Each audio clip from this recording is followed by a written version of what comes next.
आयु कर्म के साथ अन्य तीनों कर्मों की जो स्थिति है उसकी समानता है, तो फिर वह समुद्घात नहीं करता। न करके तदनंतरम उसके पश्चात स्वशुद्धात्म निश्चल वृत्ति रूपम सूक्ष्म क्रिया प्रतिपाति संयम उपचारिणो तृतीय शुक्ल ध्यानम कुर्वतः। ऐसी स्थिति में उसके अनंतर ही स्वशुद्धात्मा के निश्चल वृत्ति रूप जो सूक्ष्म क्रिया अप्रतिपादी नामक जो उपचार से जिसको तीसरा शुक्ल ध्यान बोला है उसको वह कर रहा है। ये कथन करने में आएगा, नहीं तो कहा ना कर रहा है, कथन तो करना पड़ेगा, वो थोड़ी बुद्धिपूर्वक कर रहा है, वो हो रहा है वहाँ पर, ऐसा अर्थ लेना। तदनंतरम उसके पश्चात सहयोगी गुणस्थानम अतिक्रम्य सर्व प्रदेश आह्लाद एकाकार परिणत परम समरसी भाव लक्षण सुकामृत रसास्वाद तृप्तम समस्तशील गुण निधानम तृतीय शुक्ल ध्यान कर लिया। वह कर रहा था, उसके पश्चात सहयोगी गुणस्थान को वह लांग लेता है, यानी उसके 14वें गुणस्थान में प्रवेश कर जाता है। तो समस्त प्रदेशों में आह्लाद करने रूप और एकाकार परिणति रूप जो परम समरसी भाव है लक्षण जिसका, ऐसा जो सुकामृत रूप रसास्वाद है उससे वह तृप्त हो जाता है। तृप्ति रूप समस्त शील और समस्त गुणों के खान रूप जो समुच्चन क्रिया नामक, ये समुच्चन क्रिया का अर्थ है सारी क्रियाओं से वह ऊपर उठ जाता है, समस्त क्रियाएं विच्छिन्न हो जाती हैं, अब करने योग्य कोई भी कार्य रहता नहीं। इस प्रकार चतुर्शुक्ल ध्यान नामक परम यथाख्या चारित्रम प्राप्तस्य, जो चतुर्शुक्ल ध्यान नामक परम यथाख्या चरित्र है उसको जिसने प्राप्त कर लिया है, ऐसे अयोगी द्विचरम समय में, अयोगी अर्थात 14वें गुणस्थान के उपांत्य समय में शरीर आदि द्वासप्तति प्रकृति है, शरीर को आदि लेकर के 72 प्रकृति हैं, और चरम समय अंतिम समय में वेदनी आयुष नाम गोत्र संज्ञक कर्म चतुष्क रूपस्य त्रयोदश प्रकृति पुद्गल पिंडस्य। वेदनी आयु नाम गोत्र नामक जो 4 कर्म हैं वो संबंधी 13 प्रकृतियां हैं, उनका जीवेन स अत्यंत विश्लेष, जीव के साथ उसका संश्लेष समाप्त हो जाता है, तो वह द्रव्य मोक्षो भवति, वह द्रव्य मोक्ष वहाँ पर हो जाता है। इस प्रकार यह विधि है। ये सारा कार्य अंतर्मूर्त में ही हो रहा है। व्याख्यान करने में भले ज़्यादा समय लग रहा है और समझने में भी ज़्यादा समय लगता है, किंतु ये सारा अंतर्मूर्त में ही कार्य हो जाता है। इन्होंने यहाँ पर भी स्पष्ट कर दिया, उपचारी ने तृतीय शुक्ल ध्यानम ऐसा कहा। इसी प्रकार चतुर्शुक्ल ध्यान में भी वो भी उपचार ही है। लघु अंतर्मूर्त अलग है और उत्कृष्ट अलग है। तदनंतरम किम करोति भगवान, हाँ, उसके पश्चात भगवान क्या करते हैं? किम करोसि ऐसा नहीं कहा, किम करोति भगवान ऐसा क्यों कहा? बोलो। क्योंकि सेकंड पर्सन है भगवान तो है, तो किम करोति भगवान, क्योंकि वहाँ पर त्वम का प्रयोग नहीं करते, आप शब्द के साथ थर्ड पर्सन का ही प्रयोग होता है। तुम क्या करते हो ऐसा कहने के लिए त्वम किम करोसि ऐसा कहेंगे, तो भगवान किम करोति आप क्या करते हैं, तो वहाँ पर थर्ड पर्सन का एक नंबर यानी एक वचन में प्रयोग होता है। तो भगवान के लिए कहा जा रहा है, भगवान के लिए तो त्वम का प्रयोग थोड़ी करेंगे। हाँ, ये बात अलग है कि पद्य में कोई भी विषय देना है उस समय करने में बाधा नहीं है। तदनंतरम किम करोति, उसके पश्चात भगवान क्या करते हैं? पूर्व प्रयोगात असंगत्वाद बंधच्छेदात तथागति परिणामाच इति हेतु चतुष्टयात रूपाद सकाशात यथा संख्येन आविद कुलाल चक्रवत व्यापकत लेपालाभुवद हिरण्ड बीज वदग्नि शिकावच्च इति दृष्टांत चतुष्टयेन एक समयेन लोकाग्रम गच्छति। तत्वार सूत्र के 10वें अध्याय में यह वर्णन आया है। 2 सूत्र दिए हैं, एक तो हेतुपरक सूत्र है और एक दृष्टांत परक सूत्र है। उसके माध्यम से लोकाग्र तक पहुंचाया गया है। ये दोनों सूत्र तो सबको ज्ञात हैं। परतः उसके बाद गति कारण भूत धर्मास्तिकाय अभावा तत्र एव लोकाग्रे स्थितः सन विषयातीतम अविनश्वरम परम सुखम अनंत कालम अनुभवति इति भावार्थो हो। एक समय में लोकाग्र पर पहुंच गए।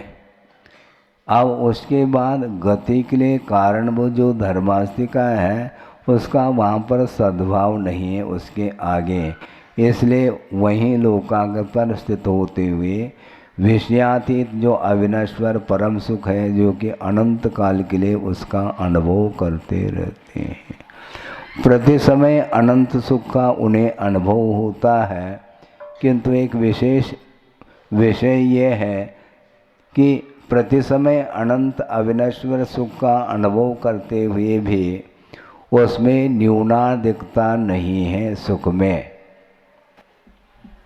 लेकिन न्यूनाधिकता नहीं होते हुए भी जिस समय उन्होंने सुख का अनुभव किया वह सुख की पर्याय समाप्त हो जाती है अनंतर समय में। इसलिए नवीन सुख का अनुभव करते हुए भी वह अनंत सुख का ही अनुभव करते हैं। ऐसा नहीं समझना कि एक समय में जो अनुभव किया है उससे अनंतर समय में कुछ भिन्न क्वालिटी का सुख का अनुभव करते हो, ऐसा नहीं। सुख की क्वालिटी में न्यूनाधिकता नहीं होते हुए भी काल की अपेक्षा से वह नवीन सुख का अनुभव कर रहे हैं, क्योंकि वह पर्याय है और पर्याय स्थिर नहीं रह सकती, क्योंकि संवेदन रूप जो पर्याय है वह द्रव्य की पर्याय नहीं मानी जाती, वह गुण की पर्याय है और गुण स्थिर नहीं है, वह भी परिणमनशील है। इसलिए प्रति समय नवीन सुख का अनुभव होता है। लेकिन तुलनात्मक दृष्टि से देखेंगे तो पूर्वोत्तर समय में उस सुख की क्वालिटी में कोई भी अंतर देखने में नहीं आता। यदि आप अंतर मानते हैं तो क्या मान लो अतिरिक्त करता है तो वह प्रथम समय में वो न्यूनता क्यों? उस न्यूनता के लिए कारण तो कुछ बचा नहीं है। कारण हो तो उसको न्यूनता कहें, फिर अधिकता कहें, ऐसा तो होता नहीं। इसलिए संवेदन में कोई अंतर नहीं आने वाला है, इसी का नाम सकल प्रत्यक्ष है। नहीं, सकल प्रत्यक्ष होते हुए भी संवेदन तो एक समयवर्ती होगा ना। हाँ, इसलिए वह निरंतर उस पर्याय में परिणमन तो हो ही रहा है गुण की अपेक्षा, ये इसका अर्थ है। इसलिए हमने कहा था कि वर्तमान में जो सुख का अनुभव किया जा रहा है और आज मान लो आज के तारीख को किसी को निर्वाण का लाभ हुआ और प्रथम समय में उन्होंने जो सुख का संवेदन किया है और आज के डेट से अतीत अनंत काल तक चले जाए और उस समय पूर्व में जिन्होंने निर्वाण का लाभ प्राप्त किया था उसके साथ इनकी तुलना करेंगे तो वह अधिक सुख के अनुभवी है, इनको कम सुख मिल रहा, ऐसा कुछ भी नहीं है। हाँ, हाँ हम सीनियर हैं, आप सीनियर हो तो जूनियर हो, इससे कोई भेद नहीं है।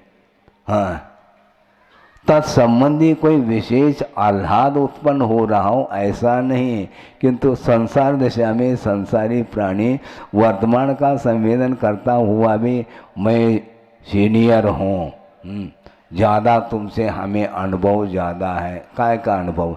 अनुभव एक समय वर्ती होता है।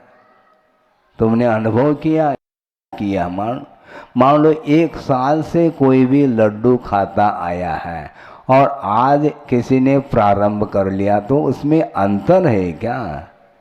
खा लिया होगा तुमने 1 साल से, लेकिन वर्तमान में सुख में कोई भी अंतर देखने को नहीं मिलता। आह्लाद जो होता है वह परम आह्लाद ही होगा। इति द्रव्य मोक्ष स्वरूप कथन रूपेण सूत्रद्वयम गतम। इस प्रकार द्रव्य मोक्ष के स्वरूप के कथन के रूप से 2 गाथाओं का प्रकरण समाप्त हुआ। एवं भाव मोक्ष द्रव्य मोक्ष प्रतिपादन मुख्यतया गाथा चतुष्टय पर्यंतम स्थलद्वयेन 10वां अंतराधिकार। इस प्रकार भाव मोक्ष और द्रव्य मोक्ष के प्रतिपादन के मुख्यता के साथ 4 गाथा पर्यंत 2 स्थलों के माध्यम से यह 10वां अंतराधिकार पूर्ण हो जाता है। इति तात्पर्य वृत्तो, इस प्रकार तात्पर्य वृत्ति रूप टीका में प्रथमतस्तावत् अभिबंधिवून शिरसा इमाम गाथाम आदिम कृत्वा गाथा चतुष्टयम। अब इसमें ये भी एक उत्थानिका है जो कि समापन के रूप में, यानी इस अधिकार में कहाँ से क्या क्या वर्णन किया है उसको पुनः रिपीट करते हैं कि सर्वप्रथम ये अभिबंधिवून शिरसा ये गाथा मंगलाचरण के रूप में है। इसको करके 4 गाथा तक क्या है? 4 गाथाएं व्यवहार मोक्ष मार्ग कथन मुख्यत्वेन, व्यवहार मोक्ष मार्ग के कथन की मुख्यता के साथ 4 गाथाएं हैं। तदनंतरम षोडश गाथा जीव पदार्थ प्रतिपादनेन, जीव के पदार्थ के प्रतिपादन के रूप से 16 गाथाएं हैं। तदनंतरम अर्थात उसके पश्चात गाथा चतुष्टयम 4 गाथाएं हैं जीव पदार्थ निरूपणार्थम, जीव पदार्थ के निरूपण करने के लिए 4 गाथा। ततश्च उसके बाद गाथा त्रयम 3 गाथाएं किसके लिए? पुण्य पापादि सप्त पदार्थ पीठिका रूपेण सूचनार्थम। पूर्व पीठिका पुण्य पापादि 7 पदार्थों की पीठिका के रूप से सूचित करने के लिए 3 गाथाएं। तदनंतरम उसके पश्चात गाथा चतुष्टयम 4 गाथाएं किसके लिए? वो पुण्य पाप पदार्थ इन दोनों के विवरण के लिए। ततश्च उसके पश्चात गाथा षटकम 6 गाथाएं शुभाशुभ आश्रव व्याख्यानार्थम, शुभाश्रव और अशुभाश्रव के व्याख्यान के लिए। तदनंतरम सूत्रत्रयम 3 सूत्र हैं संवर पदार्थ स्वरूप कथनार्थम, संवर पदार्थ के स्वरूप के कथन के लिए। ततश्च उसके पश्चात गाथात्रयम निर्जना पदार्थ व्याख्यानेन निमित्तम, 3 गाथाएं निर्जना रूप जो पदार्थ है उसके व्याख्यान के निमित्त को लेकर के 3 गाथाएं। तदनंतरम उसके पश्चात 3 सूत्रत्रयम 3 सूत्र बंध पदार्थ कथनार्थम, बंध पदार्थ के कथन के लिए। तदनंतरम सूत्र चतुष्टयम 4 सूत्र हैं मोक्ष पदार्थ व्याख्यानार्थम, मोक्ष पदार्थ के व्याख्यान के लिए। इति 10वें अंतर अधिकारे 10 अंतर अधिकारों के द्वारा 50 गाथा भी 50 गाथाओं के माध्यम से व्यवहार मोक्ष मार्ग अवयवभूतयो हो दर्शन ज्ञान यो हो विषयभूतानाम जीवादि 9 पदार्थानाम प्रतिपादक द्वितीय महाधिकार समाप्त। 50 गाथाओं के माध्यम से व्यवहार मोक्ष मार्ग के अवयवभूत जो दर्शन और ज्ञान इन दोनों के विषयभूत जो जीवादि 9 पदार्थ हैं उनके प्रतिपादन करने वाला दूसरा महाअधिकार यहाँ पर समाप्त हो जाता है। अब इसके बाद पुनः पातनिका अगले अधिकार संबंधी पातनिका है। क्योंकि केवल अनुक्रमणिका विषय सूची जिसको बोलते हैं, वो उसको एक अधिकार संबंधी जो विषय है वह आता है, क्या क्या आता है उसको वो लिखते हैं। अथ गाथा पूर्वार्धेन जीव स्वभावम अपरार्धेन तो जीव स्वभाव नियत चरितम मोक्ष मार्ग भवति इति च प्रतिपादयति। अब गाथा के पूर्वार्ध के द्वारा जीव का स्वरूप क्या है और अपरार्ध अर्थात दूसरे चरण के माध्यम से जीव का स्वभाव नियत चारित्र ने निश्चय चारित्र है, स्वभावात्मक है वो, इस प्रकार मोक्ष मार्ग होता है, इस प्रकार प्रतिपादन करते हैं। अथवा निश्चय ज्ञान दर्शन ज्ञान चारित्राणि जीव स्वभावो भवति इति उपदेशते। अथवा निश्चय से ज्ञान दर्शन और चारित्र या जीव का स्वभाव है, ऐसा प्रतिपादन किया जा रहा है। जीव सहावम नामम नानम अपरिहदंसनम अनन्नमयम चर्यम च ते सुनियदम अत्युत्तमनिंदियम वनियम। जीव का स्वभाव क्या है? ज्ञान है। वह कैसा है? अप्रतिहत यानी अखंडित है। यानी ज्ञान भी खंड खंड होता है क्या? हाँ होता है। जो ज्ञान पर से प्रभावित होता है वह ज्ञान खंडित माना जाता है, और जो केवल ज्ञान और केवल दर्शन ये दोनों अखंडित हैं। क्यों? क्योंकि ये अनन्यमयम जीव से भिन्न नहीं है, क्योंकि ये क्षायिक ज्ञान माने जाते इसलिए अखंडित हैं। इनमें आचरण करना, निश्चल रूप से इसमें ठहरना, अवस्थान को प्राप्त करना, यह चारित्र माना जाता है। यानी ज्ञान में ठहराव होना चाहिए। वह अनिंद्रियम भणियम, वह इंद्रियातीत वह आचरण माना जाता है, उसको कहा। इन्हें ज्ञान में ठहराव होना चाहिए। ज्ञान में यदि ठहराव नहीं है तो वह चारित्र नहीं है, ऐसा कहा जा रहा है। मूल ये है, आप ज्ञान की अपेक्षा रखते हो तो ज्ञान में ठहराव होना चाहिए, उससे आप बाहर क्यों जाना चाहते हैं? ज्ञान की अपेक्षा आपकी बहुत लंबी, काफ़ी प्रतीक्षा से आप ज्ञान को प्राप्त करना चाहते हैं, तो ज्ञान को प्राप्त करने के उपरांत उसमें ठहराव होना चाहिए।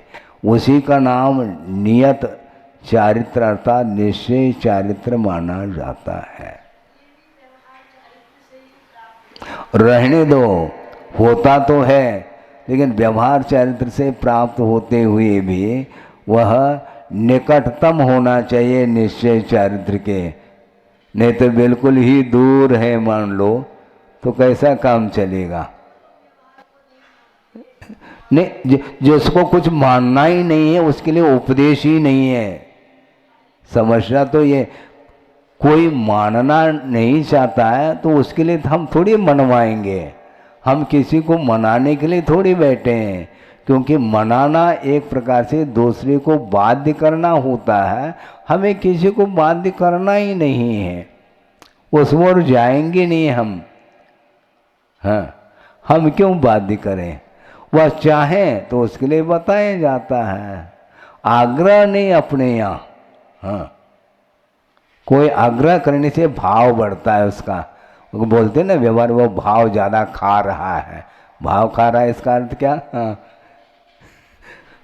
वह भाव खाता है। हाँ, क्योंकि वह कहता है इसकी अटकी है, इसलिए वह भाव ज़्यादा खाता है। वो हमें किसी की अटकी नहीं है, वो उसको प्राप्त करना चाहें तो वो आ जाए, नहीं आना चाहें तो हमारे लिए कोई भी विकल्प ही नहीं है। हाँ, बहुत कठिन नहीं है। तेसु नियदम अत्युत्तम, उसमें ठहराव होना यह चारित्र माना जाता है, जो कि इंद्रियातीत माना गया है। चलिए और टीका के माध्यम से खुल सकता है। जीव स्वभावो भवति, जीव का स्वभाव है, क्या है? किम कर्तृ ज्ञानम अप्रतिहत दर्शनम च। अप्रतिहत ज्ञान और अप्रतिहत दर्शन, ये दोनों जो हैं जीव के स्वभाव हैं। यानी जो स्वभाव होता है उसका कभी भी अभाव नहीं हो सकता।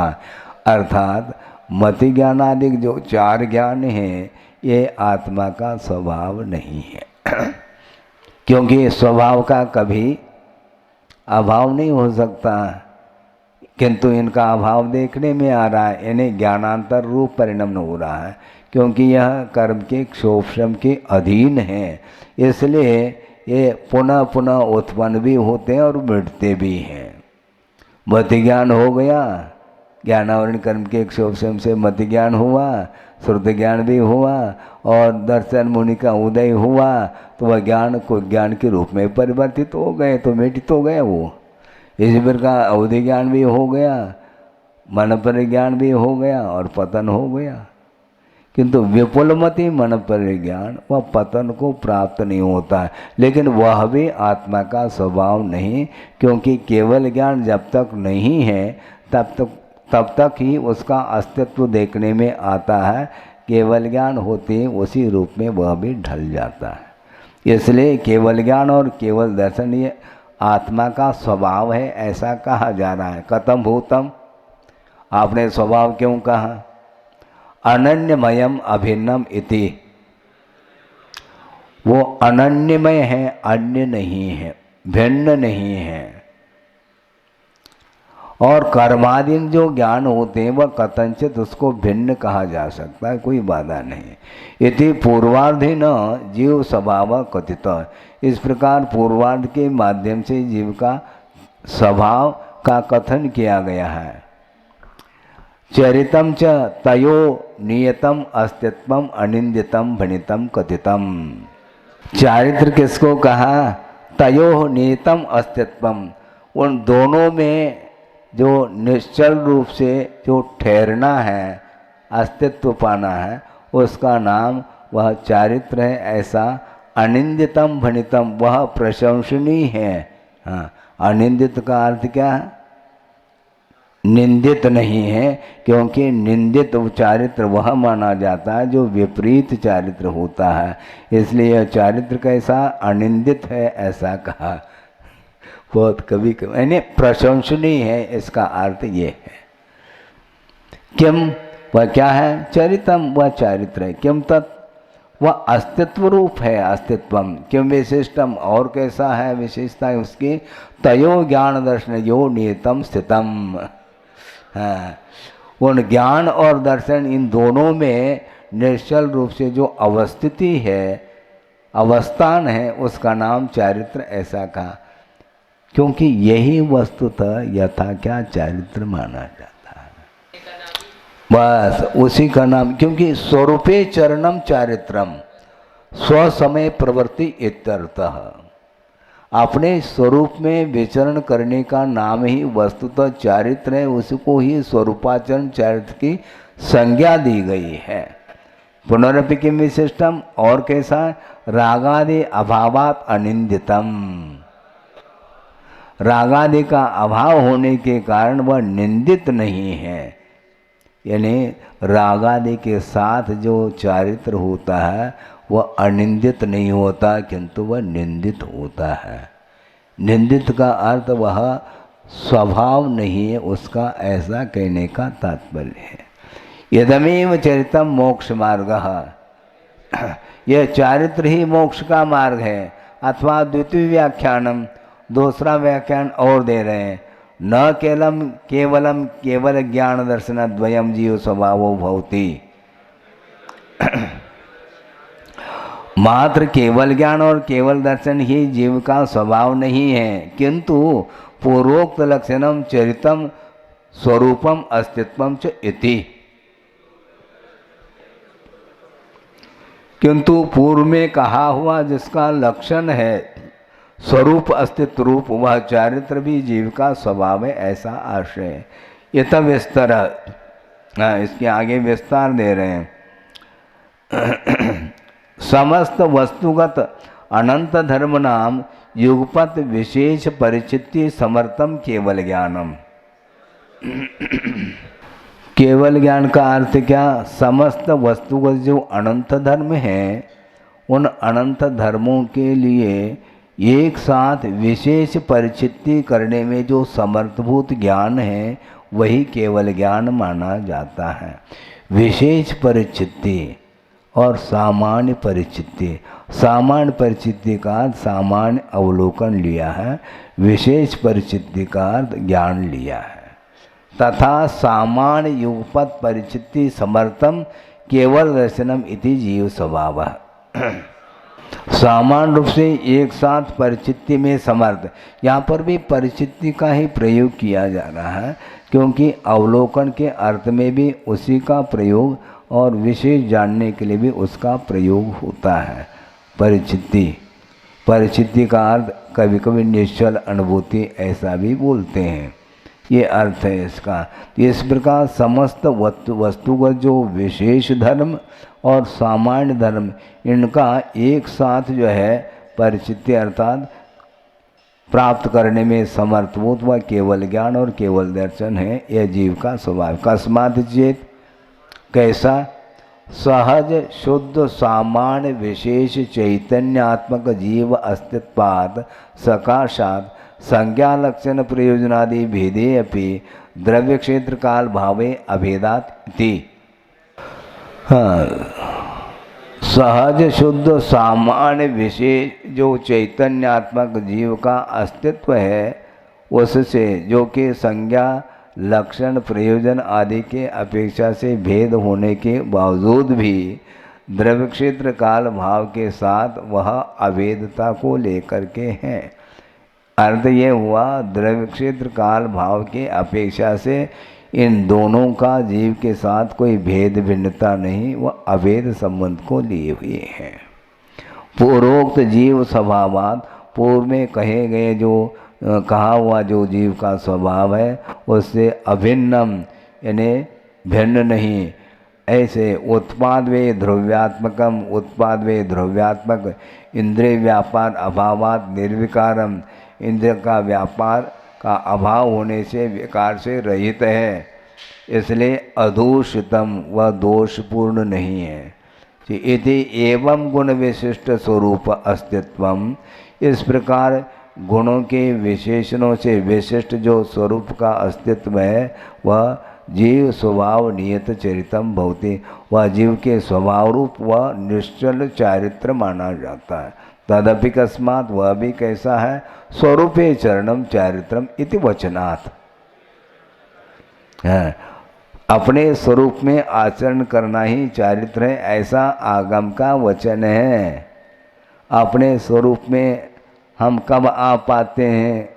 आने का कोई अवसर है? अपने स्वरूप में विचरण करने का नाम चारित्र कहा है, इसलिए इसको यथा क्या चारित्र इसी को बोलते हैं। यथाख्यात का अर्थ क्या? आगम में जैसा कहा है चारित्र का स्वरूप वैसा होना, यह यथाख्यात माना जाता है। बाकी सारे जो सामायिक छेदोपना पर्यावृद्धि सूक्ष्म सांप्राय ये जो चारित्र है वह इसको यथाख्यात नहीं कहा, क्योंकि जैसा स्वरूप होना चाहिए चारित्र का वैसा इसमें वह रूप देखने में नहीं आता है। ये उसके लिए कारण के रूप में रहे ये बात अलग है, किंतु वस्तुतः साक्षात केवल ज्ञान अथवा निर्वाण के लिए वही कारण सिद्ध होता है। इसीलिए अंतर है ना। आपने निर्जना स्थान का यदि अवलोकन किया हो तो आपको वह अंतर समझ में आ सकता है। 11वें गुणस्थान में जो यथाख्यात चारित्र है उपशम श्रेणी में, उससे भी असंख्यात गुण निर्जरा 8वें गुणस्थान में क्षपक श्रेणी में हो रही है। आ गया ना। तो वह यथाख्यात चारित्र से भी ये बलवान माना जाता है, वह सामायिक चारित्र है।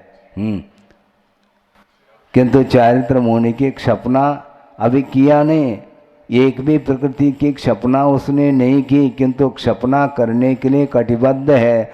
उसकी जो विशुद्धि है वह यथा क्या चरित्र जो 11वें गुणस्थान में उससे भी अधिक विशुद्धि उसकी है। उसके माध्यम से निर्जरा असंख्यात गुणी होती है। तच्चत विविधम, वह 2 प्रकार का चरित्र है। स्वयं अनाचरतः अपि पराणभूत इष्ट काम भोगेषु स्मरणम अपध्यान लक्षणम इति। हाँ, देखो क्या कहना चाह रहे हैं। अपने आप में वह आचरण नहीं कर रहा है, उसके लिए पराणभूत चेष्टा दूसरे के अन्य पदार्थों में अनुभूति करने रूप जो इष्ट काम भोगादिक हैं उनमें स्मरण के रूप में वह अपध्यान लक्षण माना जाता है। वह स्वानुभूति रूप नहीं है। तद आदि परभाव परिणमनम परचरितम, हाँ, वह अपध्यान है जिसके आदि में ऐसे पर भाव के पर पदार्थों में परिणमन रूप जो चारित्र है वह परचरितम ऐसा कहा। इसी को पर समय भी बोल सकते हैं। हाँ। परचरितम, अपने आत्मा में विचरण करो ना, दूसरे में क्यों विचरण करना चाहते हो? अपने भीतर आ जाओ। अपने भीतर नहीं आते हुए अन्य पदार्थों में वह अन्य पदार्थों को लेकर के उसका जो परिणमन हो रहा है, पर भाव में परिणमन, यानी पर पदार्थों में जो परिणमन हो रहा है वह परचरितम ऐसा कहा। तद विपरीतम स्वचरितम, उससे जो ठीक विपरीत है वह स्वचरित गया। अपने आप में विचरण करना हो तो वह स्वचरित माना, उसी को स्वरूपाचरण कहते हैं। अब देखो जैन सिद्धांत प्रवेशिका में चतुर्थ गुणस्थान में स्वरूपाचरण चारित्र बताया, वह बिल्कुल ठीक नहीं है। हाँ,